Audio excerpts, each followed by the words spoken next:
क्या मादुरो के बाद अब पुतिन की बारी है? क्या अमेरिका करेगा रूस के राष्ट्रपति को किडनैप? ट्रंप ने खुद इसका जवाब दिया है। नमस्कार, न्यूज़ 18 का डिजिटल प्लेटफॉर्म आप देख रहे हैं और मैं हूं रितु सिंह।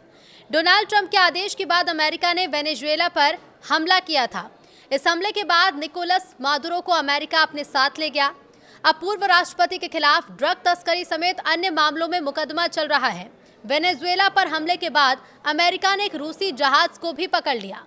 इसके बाद अब सवाल ये उठ रहे हैं कि क्या ट्रंप रूसी राष्ट्रपति पुतिन को भी मादुरो की तरह उठा लाएंगे? अब इस पर ट्रंप ने जवाब दिया है।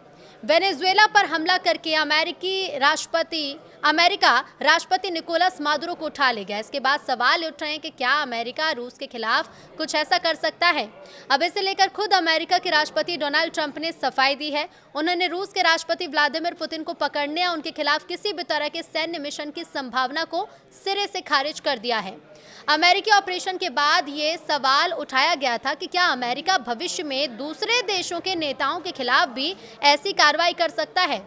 इस बीच ईरान की ओर से ऐसी आवाज उठ रही है कि मादुरो की तरह ही ट्रंप को हिरासत में लिया जाए। एक सीधे सवाल के जवाब में ट्रंप ने कहा कि मुझे नहीं लगता कि इसकी जरूरत पड़ेगी। उन्होंने ये भी कहा कि अतीत में उनके पुतिन के साथ अच्छे संबंध रहे हैं, लेकिन अब वो उनसे काफी निराश हैं।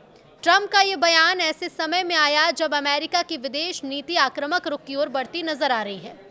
अमेरिका ने रूस के एक शैडो शिप पर अपना कब्जा कर लिया है। इससे पहले अमेरिकी सेना ने वेनेजुएला के पूर्व राष्ट्रपति निकोलस मादुरो को सैन्य कार्रवाई कर हिरासत में ले लिया था। बाद में वो उन्हें उनकी पत्नी के साथ अमेरिका लेकर चला गया। मादुरो पर अमेरिका में मादक पदार्थ तस्करी और हथियारों से जुड़े गंभीर आरोपों में मुकदमा चल रहा है। इसी घटना के बाद वैश्विक स्तर पर यह बहस भी तेज हो गई है कि क्या अमेरिका अब नेताओं को सीधे पकड़ने की नीति अपनाने जा रहा है। इसी बीच ट्रंप प्रशासन ने संकेत दिए कि भारत को वेनेजुएला का तेल खरीदने की अनुमति दी जा सकती है। व्हाइट हाउस के एक वरिष्ठ अधिकारी ने कहा है कि अमेरिका एक नए ढांचे के तहत भारत को वेनेजुएला से कच्चा तेल खरीदने की इजाजत देने पर विचार कर रहा है। अधिकारी के मुताबिक इस व्यवस्था पर बातचीत चल रही है और अमेरिका इसके नियंत्रण में रहेगा। अमेरिकी ऊर्जा मंत्री के बयान का हवाला देते हुए कहा गया कि यह सुविधा लगभग सभी देशों के लिए खोली जा सकती है। तो क्या ट्रंप को उठा ले जाएगा ईरान? दूसरी तरफ ईरान से बेहद तीखी प्रतिक्रिया सामने आई है। ईरान की supreme council of the cultural revolution के सदस्य हसन रहीमपुर अजगादी ने ट्रंप को खुलेआम धमकी दी है।